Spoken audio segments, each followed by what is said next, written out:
ఒక 10,000 లైన్ల కోడ్ రాశాక ఆ ఎక్కడో చిన్న ఎర్రర్ వస్తే మొత్తం ప్రాజెక్ట్ క్రాష్ అవ్వడం మనం ఎప్పుడైనా గమనించారా? అంటే ఆ తలనొప్పిని శాశ్వతంగా తీర్చే ఒక అద్భుతమైన పద్ధతే ఈ పైథాన్లోని ఆబ్జెక్ట్ ఓరియెంటెడ్ ప్రోగ్రామింగ్. కరెక్ట్గా చెప్పారు. ఈ ఓఓపి అనేది చిన్న స్క్రిప్ట్స్ రాయడం నుండి ప్రొఫెషనల్ యాప్స్ డెవలప్ చేసే స్థాయికి ఎదగాలంటే ఖచ్చితంగా పట్టుబడాల్సిన కాన్సెప్ట్. అవును, అది నిజమే.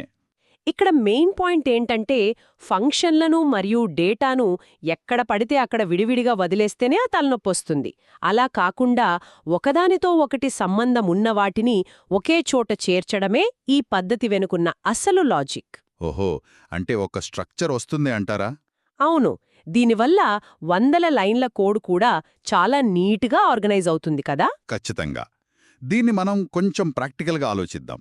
మూలాల ఆధారంగా కారు తయారీ ఉదాహరణ తీసుకుంటే బ్లూ ప్రింట్ని మనం క్లాస్ అనొచ్చు కదా. పర్ఫెక్ట్ ఉదాహరణ. అవును. అంటే అందులో రంగు లేదా బ్రాండ్ లాంటి ప్రాపర్టీలుంటాయి, స్టార్ట్ స్టాప్ లాంటి యాక్షన్స్ కూడా ఉంటాయి. కానీ ఆబ్జెక్ట్ అంటే ఆ బ్లూ ప్రింట్ ఆధారంగా ఫ్యాక్టరీ నుంచి బయటకొచ్చిన నిజమైన టొయోటా కారు అని చెప్పొచ్చు. దాన్ని మనం నడపగలం, తాకగలం. ఎగ్జాక్ట్లీ. ఆ బ్లూ ప్రింట్ వల్లొచ్చే అసలైన లాభం ఈ కోడ్ రీయూజబిలిటీనే. అంటే ఒకసారి కారు బ్లూ ప్రింట్ రాసామంటే మళ్ళీ మళ్ళీ సున్నా నుంచి డిజైన్ చేయాల్సిన పని లేదు కదా. భలే చెప్పారు. అంటే ఒకే ప్లాన్తో వేర్వేరు కార్లను చెయ్యొచ్చా? అవునండి. అదే ప్లాన్తో టయోటా, హోండా, టాటా ఇలా వందల కొద్దీ వేర్వేరు కార్లను అంటే ఆబ్జెక్ట్స్ని క్రియేట్ చేయొచ్చు. కోడ్ సైజ్ ఎంత తగ్గిపోతుందో మీరే ఆలోచించండి. అది నిజమే. కానీ పైథాన్ కోడ్ రాసేటప్పుడు పదే పదే ఈ ఇనిట్ అని, సెల్ఫ్ అని రాస్తుంటారు.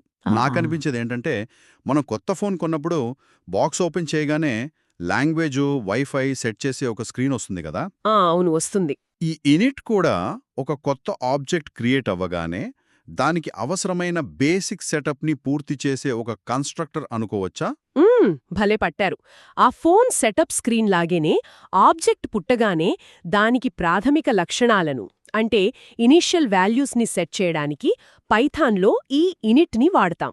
ఓకే. అది లేకపోతే ఆబ్జెక్ట్కి ఒక స్ట్రక్చర్ అంటూ ఉండదు. అర్థమైంది. మరి ఆ సెల్ఫ్ సంగతేంటి? అంటే నేను గమనించిందేంటంటే, సెల్ఫ్ అనేది ఒక ఆబ్జెక్ట్ తనకంటూ ఇచ్చుకునే ఒక ఆధార్ కార్డ్ లాంటిది అనిపించింది. వావ్! ఆధార్ కార్డు పోలిక చాలా బావుంది. అంటే ఇప్పుడు 100 కార్లున్నప్పుడు నా రంగు ఎరుపు లేదా నా బ్రాండ్ టొయోటా అని దేని డేటా దాని దగ్గరే ఉండేలా చూసుకుంటుందా? పక్క ఆబ్జెక్ట్ డేటాతో మిక్స్ అవ్వకుండా ఇది ఆపుతుందా? కరెక్ట్. ప్రోగ్రామింగ్ భాషలో చెప్పాలంటే ఆ క్షణంలో ఏ ఆబ్జెక్ట్ రన్ అవుతుందో ఆ కరెంట్ ఆబ్జెక్ట్ని రిఫర్ చేస్తుంది. అంటే ఒకే క్లాస్ నుండి పుట్టినప్పటికీ ప్రతి ఆబ్జెక్ట్కి తనకంటూ ఒక ఐడెంటిటీని లాక్ చేస్తుందన్నమాట. ఇది బయట ప్రపంచంలో ఎలా పనిచేస్తుందో ఆలోచిస్తే, ఒక బ్యాంక్ అకౌంట్ తీసుకుందాం. అకౌంట్ నంబరు, బ్యాలెన్స్ అనేది డేటా అయితే, డిపాజిట్, విత్డ్రా అనేవి ఆ డేటాపై పనిచేసే ఫంక్షన్స్ కదా. అవును. ఇవన్నీ కలిపి ఒకే బ్యాంక్ అకౌంట్ ఆబ్జెక్ట్గా మారిపోతాయి. దాన్నే టెక్నికల్గా ఎన్క్యాప్సులేషన్ అంటారు. అంటే డేటాని దాన్ని ఆపరేట్ చేసే ఫంక్షన్స్ని ఒకే భద్రమైన క్యాప్సూల్లో పెట్టడం. ఓహో, దీనివల్ల బయటి వాళ్ళు ఆ సెన్సిటివ్ డేటాని డైరెక్ట్గా మార్చే అవకాశం ఉంది కదా. ఎగ్జాక్ట్లీ.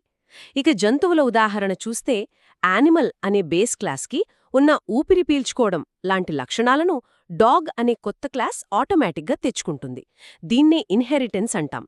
పాత కోడ్ని మళ్లీ వాడుకోవడానికి ఇదొక బెస్ట్ టెక్నిక్. సూపర్. కోడ్ని మళ్లీ వాడుకోవడమే కాదు, ఆ యూజర్కి అవసరమైనవి మాత్రమే చూపిస్తూ సంక్లిష్టమైన లాజిక్ను దాచేయటం కూడా ముఖ్యమే కదా. ఖచ్చితంగా. అంటే మనం కారు నడిపేటప్పుడు స్టీరింగ్ తిప్పితే చాలు, లోపల ఇంజిన్ ఎలా పనిచేస్తుందో మనకు అనవసరం. కోడింగ్లో ఈ అబ్స్ట్రాక్షన్ చేసే పని ఇదేనా? ఇదొక అద్భుతమైన పాయింట్. అబ్స్ట్రాక్షన్ వల్ల యూజర్కి అవసరమైన ఇంటర్ఫేస్ మాత్రమే కనిపిస్తుంది, కానీ వెనుకాల కాంప్లెక్సిటీ దాగి ఉంటుంది. నైస్. అలాగే ఒకే ఫంక్షన్ వేరువేరు ఆబ్జెక్ట్స్కి తగ్గట్టుగా తన బిహేవియర్ని మార్చుకోవడాన్ని పాలిమార్ఫిజం అంటాం. ఉదాహరణకు స్పీక్ అనే ఫంక్షన్ కుక్కకైతే బౌబౌ అని, పిల్లికైతే మ్యావ్ అని వేరువేరు అవుట్పుట్స్ ఇస్తుంది. ఇవన్నీ వింటుంటే చాలా థ్రిల్లింగ్గా ఉంది. నిజమే. కానీ ఇలాంటి చిన్న కాన్సెప్ట్స్లోనే చాలామంది బిగినర్స్ ఆ సెల్ఫ్ కీవర్డ్ మర్చిపోవడం లేదా క్లాస్కి ఆబ్జెక్ట్కి మధ్య తేడా గందరగోళపరటం లాంటి తప్పులు చేసి గివప్ ఇచ్చేస్తారు. అవును, అలా జరుగుతుంది. అందుకే ప్రాక్టికల్ గైడెన్స్ చాలా ముఖ్యం. నరేష్ ఐటీ వాళ్ళ ఎక్స్పర్ట్ ట్రైనింగ్లో ఇలాంటి రియల్ వరల్డ్ సినారియోస్ మీద 24/7 సపోర్ట్తో ప్రాక్టీస్ చేయిస్తారు కాబట్టి ఈ కాన్సెప్ట్స్ చాలా త్వరగా పట్టుబడతాయి. మంచి పాయింట్. డేటాను, ఫంక్షన్లను వాస్తవ ప్రపంచ ఆబ్జెక్ట్ల వలె ఎలా నిర్వహించాలో మనం ఈరోజు నేర్చుకున్నాం. కానీ ఈ ప్రయాణం ఇక్కడితో ఆగిపోదు.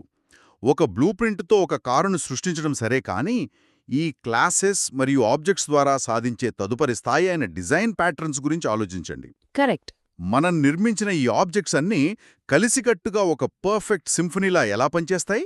మూలాలలో ప్రస్తావించిన ఆ డిజైన్ ప్యాటర్న్స్ భవిష్యత్తులో మన ప్రోగ్రామింగ్ ప్రపంచాన్ని ఇంకెంత అద్భుతంగా మార్చగలవో దాన్ని మీ ఊహకే వదిలేస్తున్నాను.